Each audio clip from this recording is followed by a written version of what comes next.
mengalami langsung, membuktikan langsung kedalaman agama, hakikatnya keimanan. Ini manfaatnya kita tasawuf.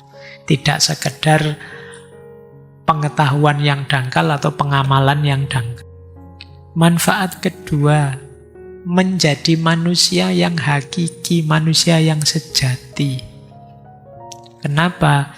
Karena dalam tasawuf semua perangkat jiwa kita arahkan kepada Allah.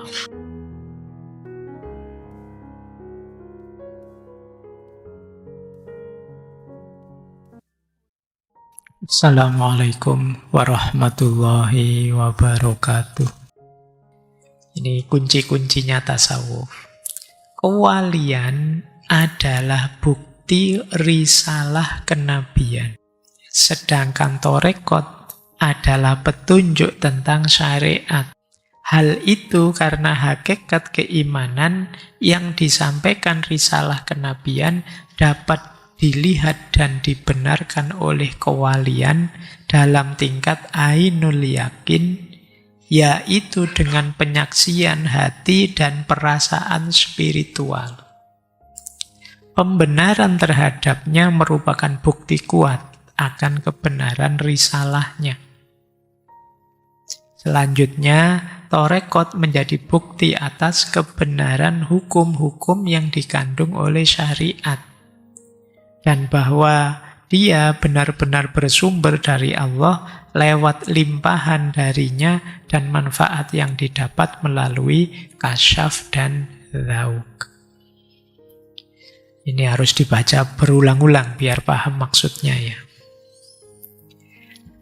Yang pertama, kewalian itu bukti risalah kenabian. Jadi, kebenarannya risalah yang dibawa oleh Nabi itu bisa dibuktikan melalui jalur kewalian.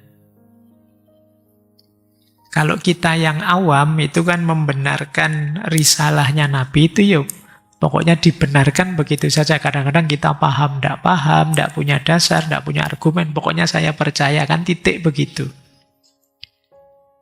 Sementara orang-orang yang makomnya aulia, para walinya Allah, itu mereka tidak sekedar percaya, tapi apa? Mengalaminya langsung. Makanya ada istilah ainul yakin, merasakan langsung hadirnya Allah, merasakan langsung hidup senantiasa diawasi oleh Allah. Jadi mereka ini bukti betapa yang dibawa oleh Rasulullah itu benar memang. Ketika Rasulullah memerintahkan sholat, misalnya kita kan hanya sholat saja, mengikuti gerakan, syarat sah, rukunnya yang membatalkan apa, fokus kita ke situ. Tapi para aulia bisa masuk lebih dalam dari sholat itu, bisa merasakan bagaimana berkomunikasi dengan Allah, berhadapan dengan Allah, bagaimana sholat yang bisa mengubah diri jadi lebih baik dan lain sebagainya. Loh, dengan memasuki syariat sedalam itu, kita jadi tambah yakin, berarti memang benar yang dibawa oleh Rasulullah itu. Kalau kita mungkin yang orang biasa membuktikannya hanya separuh, setengah, karena kita tidak sedalam itu. Kita mungkin ada di level ilmu yakin. Tapi kalau para wali levelnya ainul yakin. Mereka ngalami langsung. Apa indahnya khusyuk ketika kita sadar berhadapan dengan Allah. Mereka yang tahu. Kalau kita kan sholatnya masih sholat formalitas lah ya, saya tahu. Saya juga sering begitu. Sholat yang penting gugur kewajiban, kan begitu. Kita tidak dapat apa-apa dari sana. Iya sih kita sudah beriman. Tapi kita masih belum jadi bukti risalah kenabian. Kita masih tidak berani disebut, ini loh contoh muslim yang baik. Wah saya masih harus di-upgrade lagi Pak. Kamu kan tidak berani. Tapi ya bukti yang pas itu ya mereka ini, para aulia, wali-walinya Allah. Mereka bukti dari risalah kenabian dalam banyak aspek. Seperti minggu lalu misalnya, para wali itu takholak bi ahlakillah.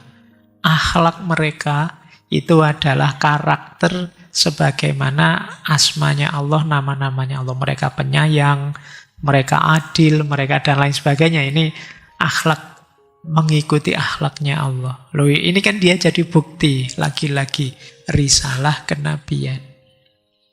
Kalau ingin melihat bukti benarnya beragama, lihat mereka.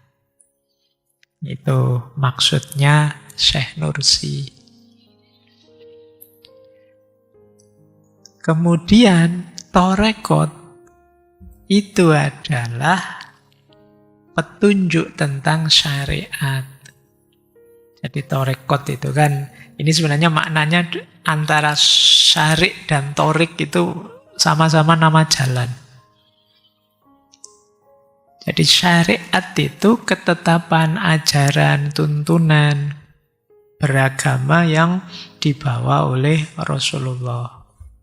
Kalau torekot, cara kita menjalankan syariat. Itu namanya torikoh. Nah, makanya menurut beliau torekot itu petunjuk tentang syariat. Zikir yang benar begini loh, itu biasanya jangan diajarkan di torekot. Sholat yang benar begini loh. Wirid yang benar itu begini loh. Puasalah seperti ini. Tapi petunjuk-petunjuk praktis detail semacam ini kita ketemunya di torekot. Yang tidak hanya aktivitas lahir tapi masuk sampai ke batin. Makanya sejak kemarin itu selalu ditekankan tasawuf, torekot, tidak boleh ninggal syariat. Syariat tidak boleh berhenti di syariat, dia harus mendalam ke aspek torekot. Jadi syariat tambah torekot, ya kita ketemu formalitas dogmatisnya saja. Torekot tambah syariat, ya jatuhnya jadi kebatinan saja. Itu seperti kemarin ya kita analogikan. Syariat tambah torekot tambah hakikat itu seperti orang yang aktivitas fisiknya lengkap tapi tidak ada rasanya. Kalian yo neraktir, yo nganter kuliah, yo tiap hari weanan, tapi tidak ada rasa cinta dalam hatimu. Syariat tambah hakikat. Tidak ada isinya. Kalau hakikat tanpa syariat, ada rasa cinta, bahkan sudah nembak, sudah menyatakan cinta itu. Tapi disuruh apel tidak mau, disuruh jemput tidak mau. Kalau makan bayar sendiri-sendiri. Nah, itu kayak hakikat tanpa syariat itu. Orang jadi ragu-ragu, beneran tidak sih kamu itu jatuh cinta? Sama kayak orang, saya sudah tidak perlu sholat lagi, yang penting hati saya itu nyambung terus sama Allah. Allah adalah segalanya. Allah segalanya, disuruh sholat sebentar aja tidak mau. Suruh puasa yang begitu saja masih nawar. Gimana bisa ngaku bahwa aku sudah sangat dekat dengan Allah? Itu nanti antara lain yang dikritik oleh Syekh Nursi. Baik, ini catatan ketiga tentang posisinya para wali, kewalian, dan posisinya torekot. Lanjut, catatan keempat. Di samping mudah meniti jalan kewalian juga memiliki sejumlah kesulitan. Perjalanannya singkat, tapi juga panjang. Walaupun kedudukannya tinggi, namun dia dikelilingi oleh berbagai macam bahaya. Selain lapang, dia juga terasa sempit. Ini paradok-paradoknya ya tasawuf. Karena berbagai rahasia yang halus tersebut, para salik kadang tenggelam di dalamnya. Kadangkala juga tergelincir dan terluka. Bahkan ada yang mengundurkan diri, bahkan ada yang menyesatkan orang lain. Sebagai contoh adalah kelompok as-sair al-anfusi dan as-sair al-afaki. Nanti kita jelaskan dua aliran ini. Keduanya merupakan aliran dalam Torekot. Jadi Torekot itu dibilang mudah, sebenarnya ya mudah, tapi sulit juga sih. Dibilang sulit, sebenarnya tidak begitu juga. Ada lapangnya, ada sempitnya. Banyak sekali jebakan-jebakan halusnya. Kadang-kadang orang tergelincir sombong, tergelincir merasa hebat, tergelincir merasa besar, tidak sadar. Jadi ini paradok-paradoknya tasawuf. Begitu kamu ngaku, wah, makom saya sekarang tinggi, Pak. Ini sebenarnya malah kebalikannya. Kamu sedang tergelincir, kamu jatuh ke makom yang rendah. Ada nada sombong dalam kata-katamu. Pak, kalau teman-teman saya itu masih awam, Pak. Kalau saya lumayan, sudah khawas lah, Pak, sedikit. Nah, ini menunjukkan kamu di bawah. Pak, saya sudah tidak seperti orang-orang, Pak. Saya sudah tercerahkan, Pak. Orang-orang masih bergumul di level bawah. Saya sudah tinggi, Pak. Ini sebenarnya kamu tidak sadar, menunjukkan kamu lebih bawah dari mereka. Ini lembutnya, halusnya jebakan-jebakan dalam tasawuf. Kadang-kadang, seperti sering saya sampaikan, orang itu baru ngerti teorinya, ngerti konsepnya saja, seolah-olah sudah menjalankannya. Mungkin pernah saya ceritakan, tiba-tiba ada teman yang bilang ke saya, sekarang saya paham ilmu ikhlas. Harus diacungi jempol. Cuma ikhlas itu gunanya apa kalau berhenti di ilmu? Kamu paham ilmu ikhlas, oke. Sekarang dirimu sudah ikhlas apa belum? Kan titik masalahnya di situ. Cuma banyak orang merasa berhenti di titik paham ilmu saja. Ini yang sering terjadi. Ya, ini buat teman-teman juga begitu ya. Kita sering sekali kalau konsep itu di kepala kita kaya, tapi diri kita tidak terupgrade karena kita tidak mewujudkannya, tidak mengamalkannya. Banyak yang tertipu begitu. Mungkin teman-teman ada yang beberapa sudah diminta jadi narasumber, khutbah Jumat, dan lain sebagainya ya. Diingat-ingat ya, kadang-kadang kita menceramahkan sesuatu, itu rasanya kita kayak sudah melakukan itu. Padahal itu masih hanya ceramah. Mari kita bersyukur dan bersabar. Begitu pulang dilihat amplopnya, alah cuma segini. Iya. Baru ceramah tentang syukur dan sabar, seolah-olah sudah syukur, begitu kena ganjelan kelihatan aslinya.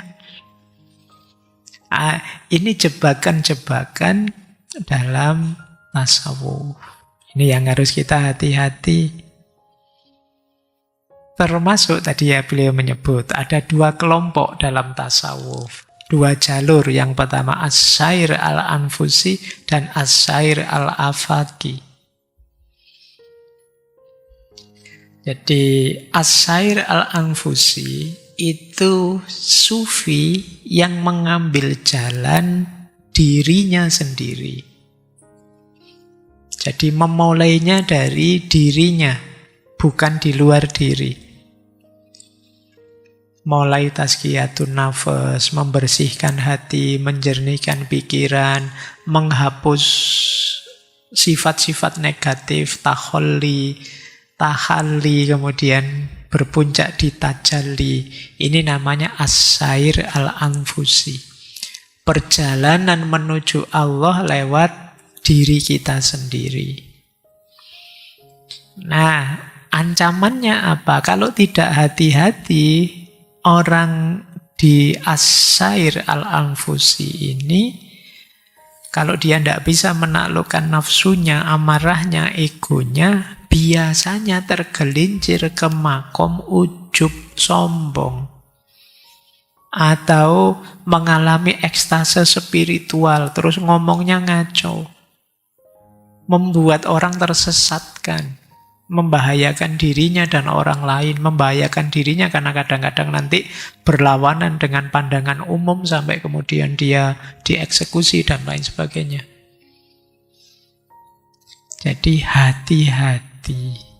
Bukan berarti tidak boleh lewat jalur ini. Sebagian besar tasawuf mengambil jalur as-sair al-anfusi.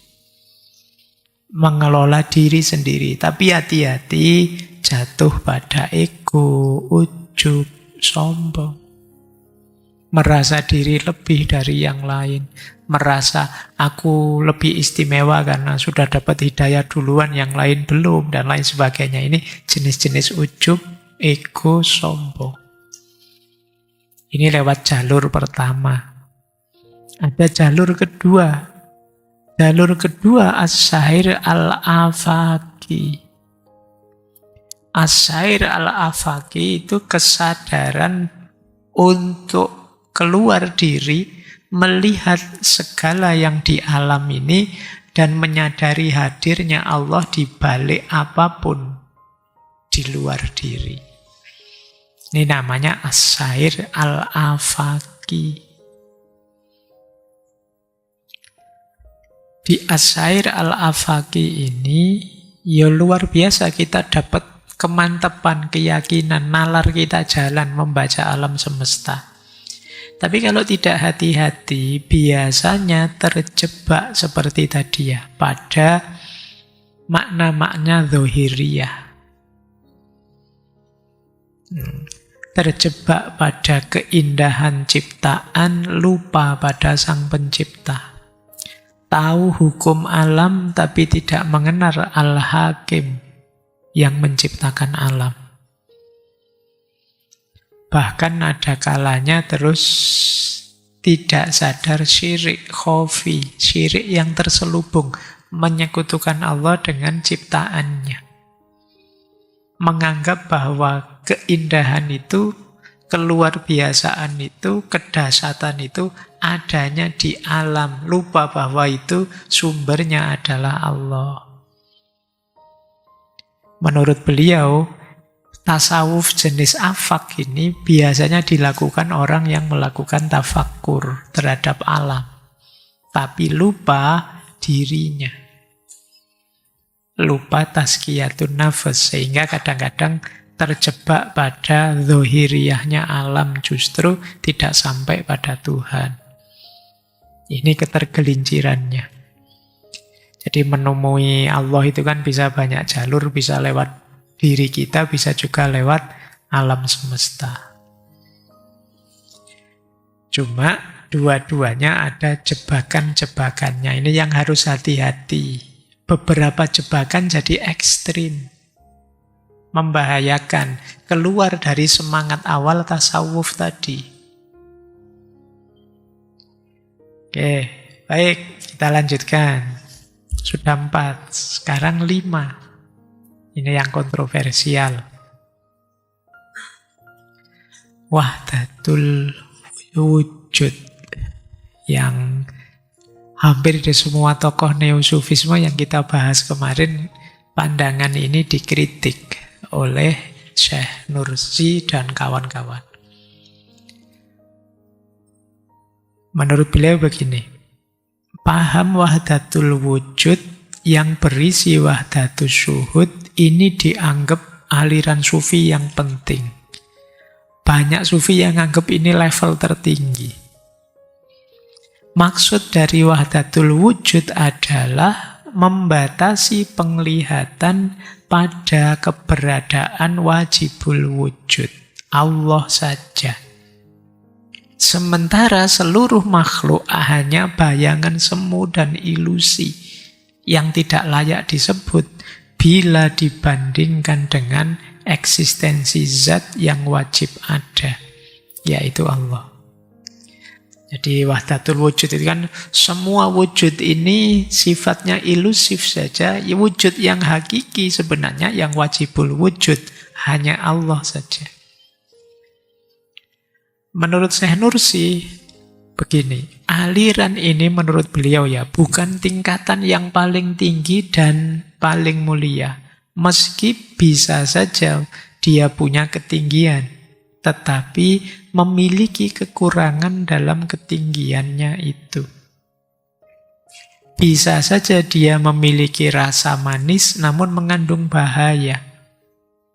Karena melihat wujud lahiriahnya yang manis, mereka yang sudah masuk ke dalamnya tidak mau keluar. Karena rasa bangga, mereka merasa berada di tingkatan paling tinggi. Jadi kan aliran-aliran ini, aliran yang nanti ada khulul, ada ittihad, dan lain sebagainya, kan dianggap puncaknya. Menurut Syekh Nur, si orang yang merasa sampai di sini itu merasa sudah levelnya paling tinggi.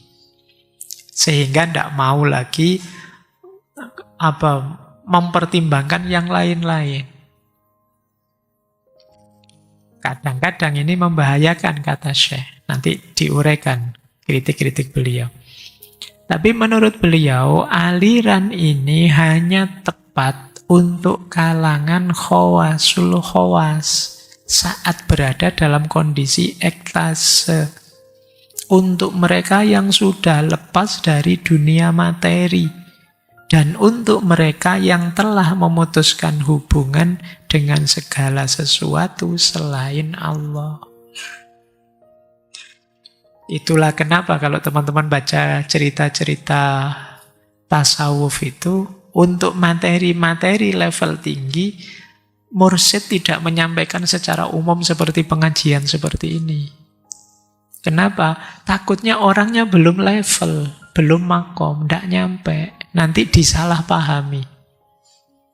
Itu kan ada cerita dulu misalnya ketika Sunan Bonang mengajari Sunan Kalijogo terus ke tengah sungai, ke tengah laut biar nggak kedengaran orang, pokoknya nyepi. Kenapa? Ini sebenarnya simbolisme bahwa ini materi ini tidak bisa didengarkan sembarangan orang. Kalau didengarkan, bukan berarti ini materi sakral yang gimana, cuma perlu level tertentu untuk memahaminya. Bukan kok, Pak kan kasihan Pak, orang biasa-biasa itu tidak dapat materi-materi kelas tinggi, kan ada yang alasannya begitu. Ini bukan urusan kasihan tidak kasihan, tapi belum levelnya. Ya kalau dianalogikan, anak TK misalnya kan beda materinya dengan anak perguruan tinggi. Kalau dipaksakan juga, ya khawatirnya disalahpahami. Saya kapan itu membaca, saya tidak tahu validnya gimana ya, tentang Syekh Siti Jenar, yang banyak murid-muridnya salah paham. Misalnya tentang mati sakjroning urip. Itu kan seperti minggu lalu, mati sakjroning urip itu mematikan hawa nafsu sehingga hidup fokus pada Allah saja, tidak disibukkan oleh hal duniawi. Tapi orang-orang yang levelnya belum nyampe dianggapnya berarti dalam hidup ini mati itu lebih utama daripada hidup. Sampai kemudian ada yang melakukan aktivitas-aktivitas yang menantang maut. Sampai ada yang begal, ada yang ditangkap, dipukuli wong kampung, tidak apa-apa, mati itu kan memang lebih utama. Ini terus bisa jadi kesalahpahaman karena belum levelnya. Makanya menurut Syekh Nur tidak mungkin wahdatul wujud sampai level tertentu ya ada benarnya sih. Karena memang satu-satunya wujud yang wajib ada itu Allah. Tapi ini untuk khawasul khawas. Orang yang levelnya sudah nyampe. Dan kita juga tidak harus kemudian merasa kecil, Pak. Kalau saya belum khawasul khawas berarti saya tidak nyampe sana, Pak. Ini sebenarnya hubungannya dengan cara mendekat pada Allah. Allah sendiri kok yang menempatkan kita di makom kita sekarang. Kalau istilahnya minggu lalu saya Abdul Qadir Al-Jazairi, istiqdad. Istiqdad kita memang di makom ini sekarang. Maka yuk ayo mendekat pada Allah di makom kita. Sama-sama bisa kok. Karena ini hubungannya dengan ridhonya Allah pada kita. Kalau kalian masih mahasiswa, jadilah mahasiswa sebaik yang kalian mampu. Di jalur itu kalian bisa dekat dengan Allah. Kalau kalian jadi guru, jadi dosen, jadi petani, ya bertani sebaik-baiknya. Insya Allah kalau kita jadi petani yang baik, sesuai dengan norma, tuntunan, akhlak, adab, dan lain sebagainya, lewat jalur itu kita bisa mendatangkan ridhonya Allah. Orang yang para wali yang makomnya tinggi juga mendekat pada Allah di jalurnya. Kalau istilahnya Syekh Ibnu Athaillah As-Sakandari, manusia itu ada yang di makom tajrid, ada yang di makom asbab. Tidak masalah, tidak harus kita sesali, Pak, saya kok di asbab itu masih harus kerja, masih harus ikhtiar, masih harus belajar, itu makom asbab. Kalau orang tajrid itu sepenuhnya hidup untuk Allah saja. Tidak mikir dunia apapun lagi, pasrah, terserah Allah memberi apa, mengarahkan kemana, itu makom tajrid. Kita semua ini makomnya makom asbab sebenarnya.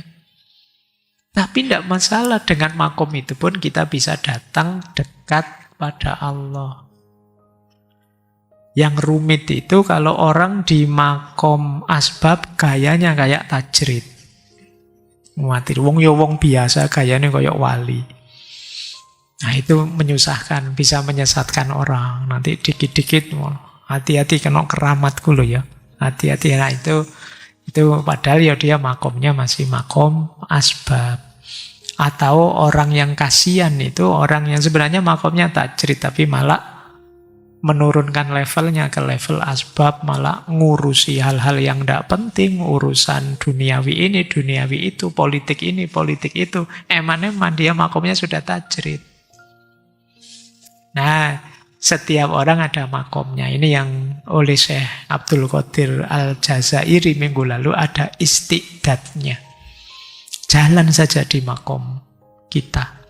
Insya Allah kalau kita memang jalannya benar, baik, akan mendapat ridhonya Allah.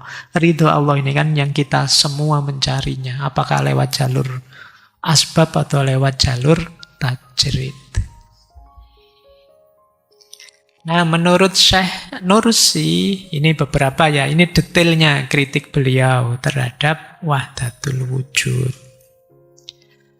Konsep wahdatul wujud itu sering membuat orang salah paham sehingga mengaburkan batas antara kholik dan makhluk.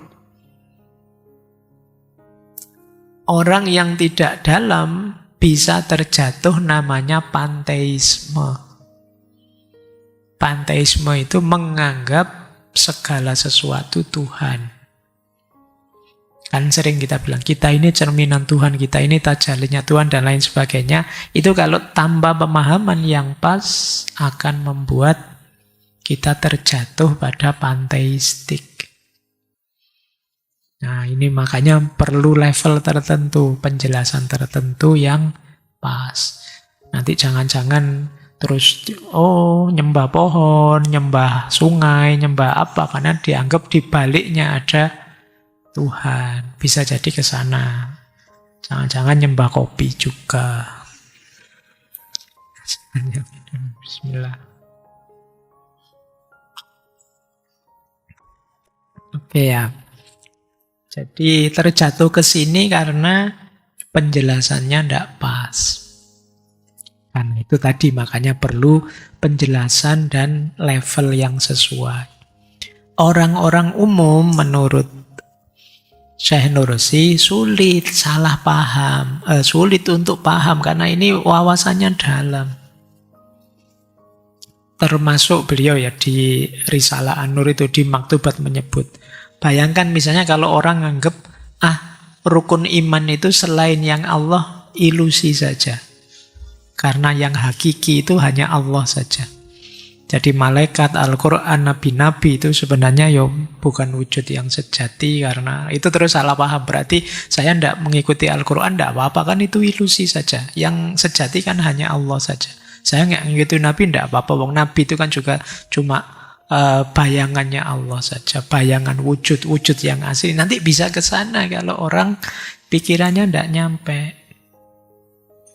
Apalagi kemudian orang jadi fatalistik. Berarti ya segalanya itu Allah saja.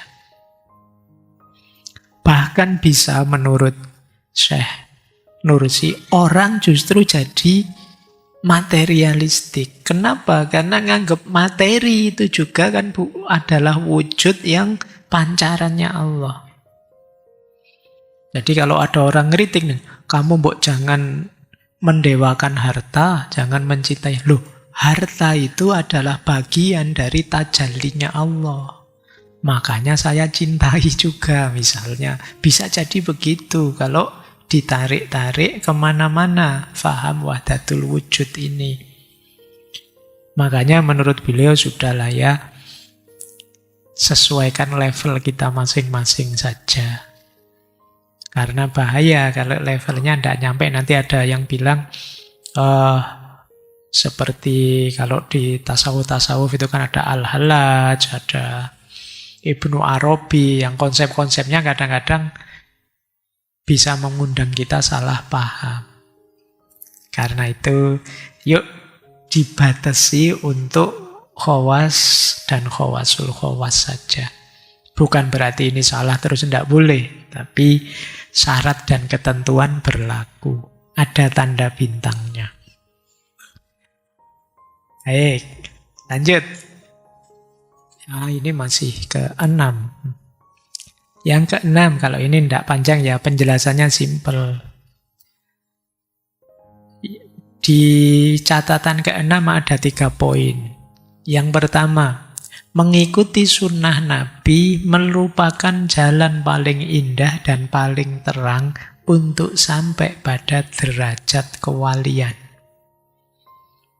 Persis sama dengan kemarin Fazlur Rahman, Syekh Abdul Qadir Al-Jazairi, dan yang lain-lain. Ikuti saja sunnah Nabi. Wong Nabi juga seorang yang sangat zuhud, sangat abid. Semua kualifikasi sufi itu beliau memilikinya. Nah, maka jalan paling aman ya mengikuti Rasulullah saja. Mengikuti Nabi. Yang kedua, pastikan para sufi ikhlas. Karena keikhlasan merupakan asas utama untuk meniti jalan kewalian dan torekot. Tanpa ada dasar keikhlasan, berarti masih ada pamrih. Kalau itu masih ada pamrih macam-macam yang selain Allah ya, kewalian yang seharusnya berkualitas tinggi, torekot yang seharusnya mendalam, pada akhirnya ya jadi dangkal untuk kepentingan sesaat. Menempuh jalan kewalian biar dihormati orang, Pak. Biar kaya, Pak, kalau nanti ceramah sangunya gede, Pak. Karena dianggap wali, Pak. Nah ini jalan yang tidak ikhlas. Jadi bekalnya wali dan torekot itu ikhlas. Bahkan juga tidak sekedar pelarian. Mungkin banyak orang-orang yang ke dunia tasawuf hanya sebagai pelarian. Kalau diawali pelarian dalam tanda petik ya, di awal itu saya mendapatkan bertubi-tubi masalah, maka kemudian saya ingin mendekat pada Allah, itu tidak masalah. Tapi kalau hanya sekedar pelarian, itu berarti kalau sudah tidak sumpek lagi, tidak susah lagi, tenang, itu sudah meninggalkan semua amal-amal baiknya. Sama kayak kalian kalau sedang mau ujian, sedang ada masalah apa, itu kan terus ibadahmu jadi serius. Ya poso Senin Kemis lah, ya sholat malam lah kan gitu. Tapi begitu pengumuman lulus, susut sudah. Biasanya begitu. Kayak dulu waktu mau ujian nasional, itu kan bapaknya, ibunya diundang ke sekolahan. Istighosah bersama, tahlil bersama, kan gitu dulu ada gitu. Karena besok ini anaknya mau ujian. Nah, ini namanya hanya sebagai pelarian sementara. Pamrihnya masih banyak. Dasarnya tasawuf harus keikhlasan. Yang ketiga, seorang sufi harus memposisikan dunia sebagai ladang amal, tempatnya hikmah, arena untuk melakukan kebaikan, mazro'atul akhirah, bukan tempat untuk mendapatkan balasan dan ganjaran. Jadi kalau menempuh jalan sufi kok menunggu balasan di dunia, biar saya kaya Pak, biar saya tenang Pak, biar saya... Ini berarti pamrih duniawi, masih belum ikhlas. Jadi dunia harus dijadikan, dianggap sebagai ladang amal, tempatnya hikmah. Baik, saya lanjutkan. Ini, karena nanti yang ke-8 dan ke-9 panjang. Yang ke-7 sekarang. Yang ke-7 ini pesan tentang syariat harus masuk dalam hakikat, demikian juga sebaliknya. Yang nomor 7 ada 4 poin. Yang pertama, syariat merupakan buah dari pesan ilahi yang bersumber langsung tanpa penghalang dari rububiyah mutlak dengan rahasia ahadiyah. Maka dari itu, derajat dan kedudukan tertinggi dalam torekot dan hakikat tidak boleh keluar dari ruang lingkup syariat. Pesan dari Allah langsung kepada kekasihnya, nabinya. Sebagaimana para sufi ketika mendapat ilham dari Allah. Cuma kan sufi dan nabi kan levelnya beda. Jadi jangan hanya menganggap syariat itu ya Pak, itu kan Al-Quran itu kan tertulis Pak, sementara para wali itu dapat inspirasi langsung dari Allah Pak, ilham langsung dari Allah Pak. Iya, tapi Al-Quran itu dulunya juga wahyu langsung dari Allah, maka tidak boleh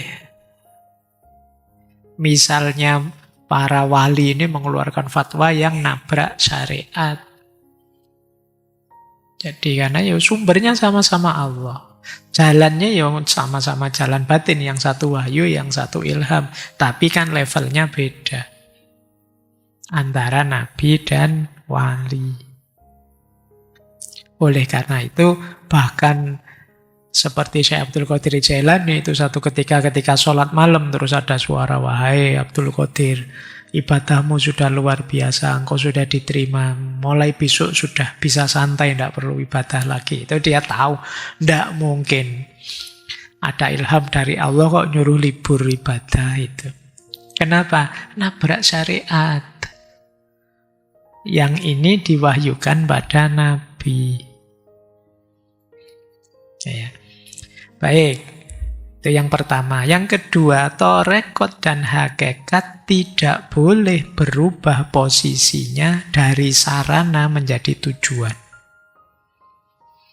Jadi syariat, torekot, hakikat ini tiga-tiganya sebenarnya ya media, sarana, bukan tujuan. Jika keduanya menjadi tujuan, maka amal-amal dan adab-adab sunnah Nabi akan terbatasi, sehingga tidak lagi menjadi perhatian utama seorang salik. Ia akan bersifat formalitas, karena hati sang salik sibuk dengan adab-adab dan ritual torekot. Dengan kata lain, ia lebih sibuk dengan khalaqah dzikir dibandingkan sholat. Dia lebih tertarik dengan wirid torekot daripada kewajiban agama. Dia lebih komitmen meninggalkan hal-hal yang bertentangan dengan adab torekot daripada menjauhi dosa besar. Nah, ini peringatan dari beliau ya. Torekot dan hakikat itu sarana, bukan tujuan. Jadi, kalau kita jadikan tujuan, ya berarti nanti dinomorsatukan. Padahal dia hanya media, hanya sarana. banyak di antara kita seperti dijelaskan tadi, sibuk dengan halaqah zikir dibandingkan sholat. Jadi kalau ketinggalan zikirnya panik luar biasa, tapi begitu ketinggalan sholat, gampang lah, nanti bisa dijamak, bisa diqodho, dan lain sebagainya. Ini logikanya jadi kebalik. Lebih tertarik wirid torekot daripada kewajiban agama. Jadi disuruh sedekah males, disuruh zakat nanti sajalah, haji kapan-kapan saja. Tapi kalau diajak wirid ini amalkanlah, dibaca sekian kali 40 hari bisa membuat kita bla bla bla bla. Semangatnya luar biasa. Berkomitmen meninggalkan hal-hal yang bertentangan dengan adab daripada menjauhi dosa besar. Ini kadang-kadang kebalik.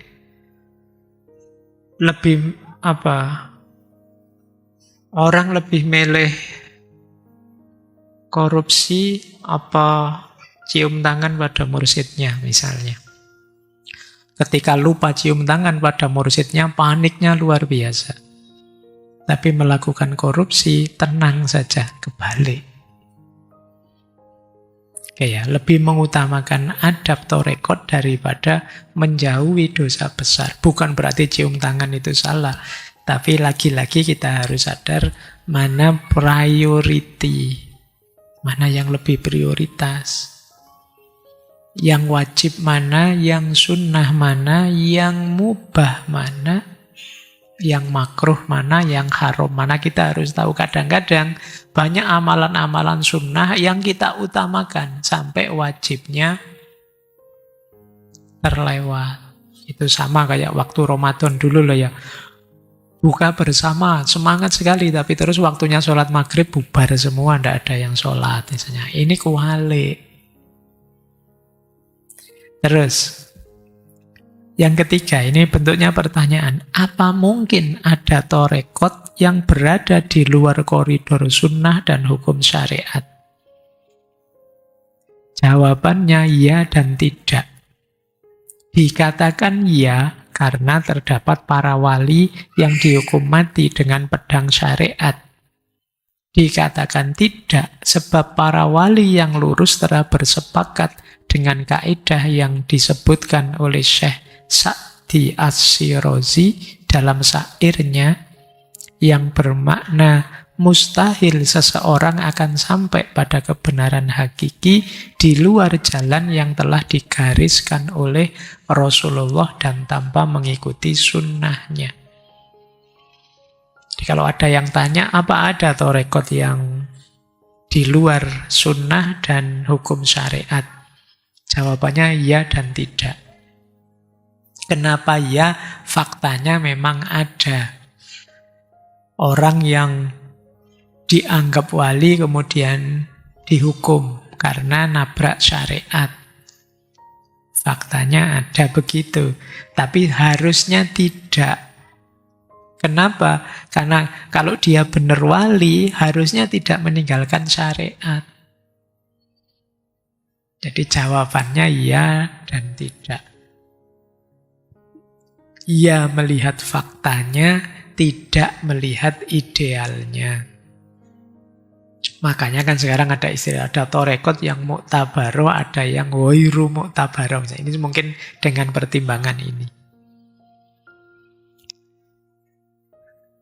Yang keempat, sejumlah orang yang berasal dari kelompok sesat dan ahli bid'ah termasuk yang dapat diterima oleh umat. Namun ada juga orang-orang seperti mereka yang ditolak dan dijauhi oleh umat. Padahal secara zahir keduanya tidak berbeda. Ini yang keempat ini menegaskan ukurannya bukan berapa banyak pengikutnya. Karena kadang-kadang sama-sama bid'ah, tapi yang di sini pengikutnya banyak, yang di situ pengikutnya sedikit. Sama-sama sesatnya sih, tapi kalau di negara ini dianggap lurus-lurus saja. Tapi di negara sana itu dianggap sesat. Maka kita tidak boleh tertipu dengan pengakuan dan penerimaan atau jumlah anggotanya. Ini rumus keempat dari catatan ke-7. Sekarang ke-8. Catatan ke-8 itu isinya juga 8. Ini sampai jam 12 nanti. Ya. Catatan ke-8 tentang bahayanya tasawuf dan torekot dalam tanda. Jadi ada resikonya, kita harus hati-hati. Bahaya pertama, ketergelinciran yang dialami para salik yang tidak mengikuti sunnah Nabi ialah keyakinannya bahwa tingkat kewalian lebih tinggi daripada kenabian. Hati-hati, saking mengagungkannya terhadap para wali sampai menganggapnya lebih tinggi daripada Nabi. Ini bahaya pertama.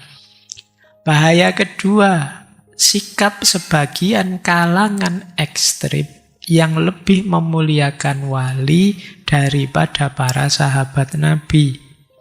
Bahkan menganggap mereka berada pada derajat yang sama dengan para nabi. Ini melanjutkan yang pertama ya, tidak hanya dengan nabi, tapi kadang-kadang ada yang anggap para wali lebih dari para sahabat nabi. Ini juga ketergelinciran namanya. Bahaya ketiga, sikap sebagian kalangan torekot yang fanatik, yang menganggap wirid torikotnya lebih utama daripada zikir yang berasal dari Rasulullah. Zikir dan wirid itu sunnah sih. Tapi silahkan saja mau mewiridkan torekot, monggo, tapi tidak boleh nganggap ini lebih utama loh daripada yang dipesankan oleh Rasulullah, zikirnya yang diwariskan oleh Rasulullah. Kalau ini masalah sudah. Itu lanjutan dari menganggap kewalian lebih tinggi daripada kenabian. Yang keempat, sebagian salik berlebihan terhadap torekot dengan menganggap bahwa ilham itu sama dengan wahyu. Ini tadi sedikit sudah saya jelaskan banyak. Ya beda lah levelnya antara wahyu dengan ilham. Karena wahyu yang sudah dikodifikasi dalam Al-Quran itu sudah pakem, sudah paten. Sementara ilham itu subjektif untuk masing-masing sufi, masing-masing wali yang dicintai oleh Allah. Kalau wahyu untuk kita semua.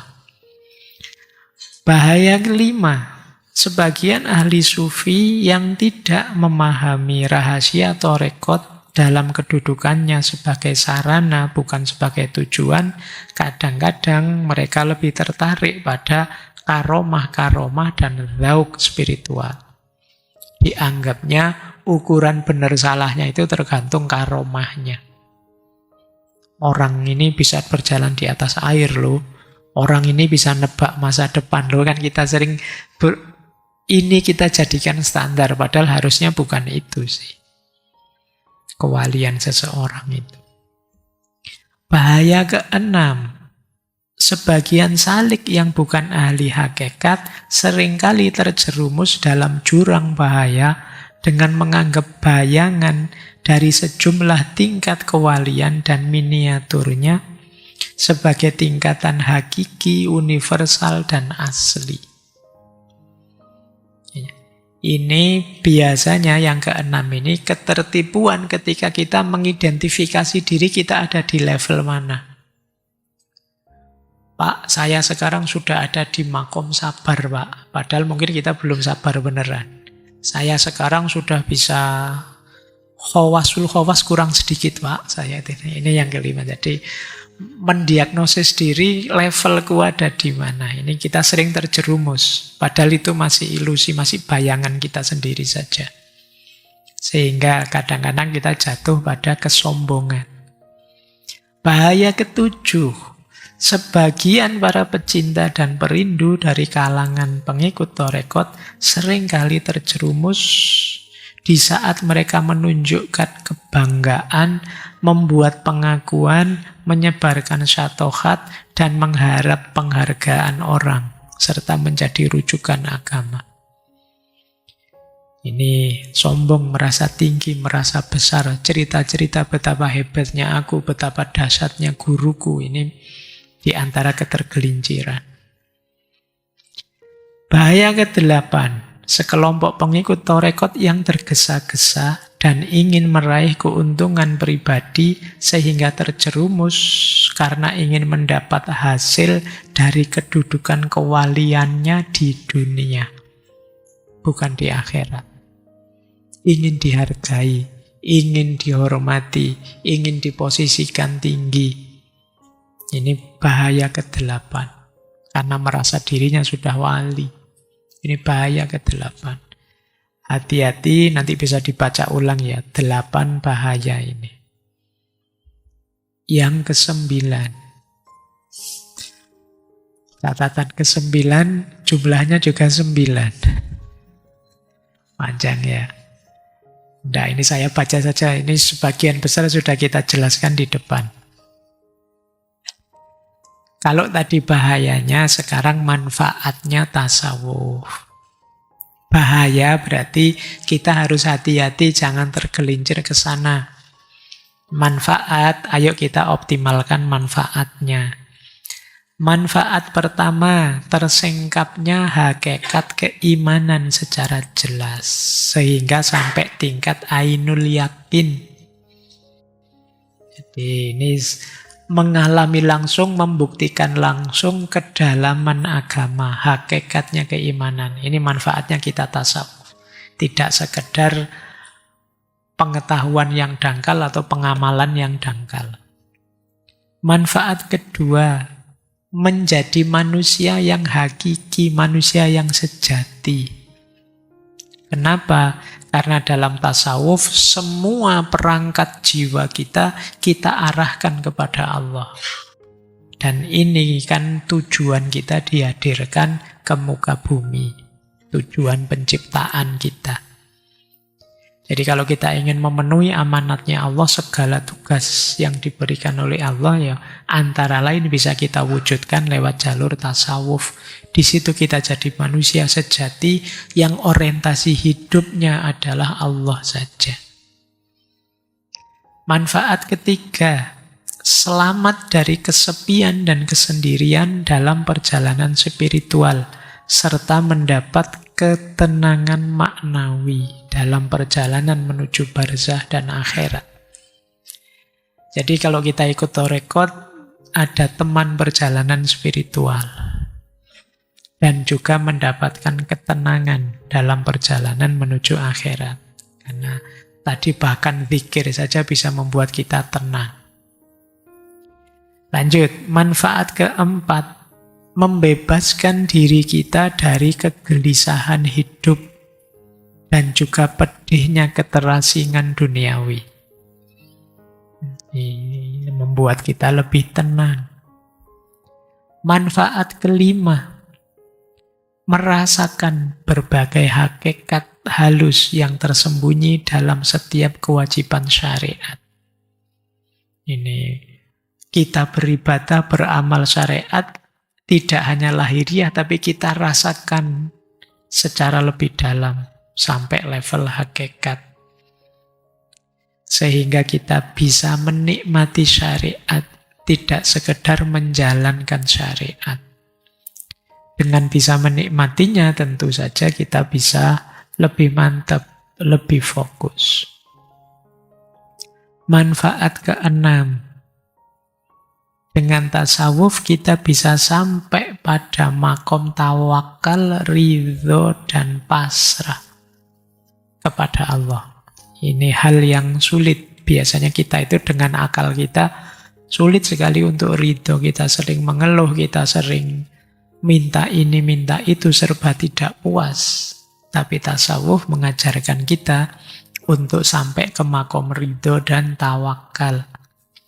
Manfaat ketujuh, membersihkan hati, selamat dari syirik, samar, riya, tergesa-gesa, dan lain sebagainya.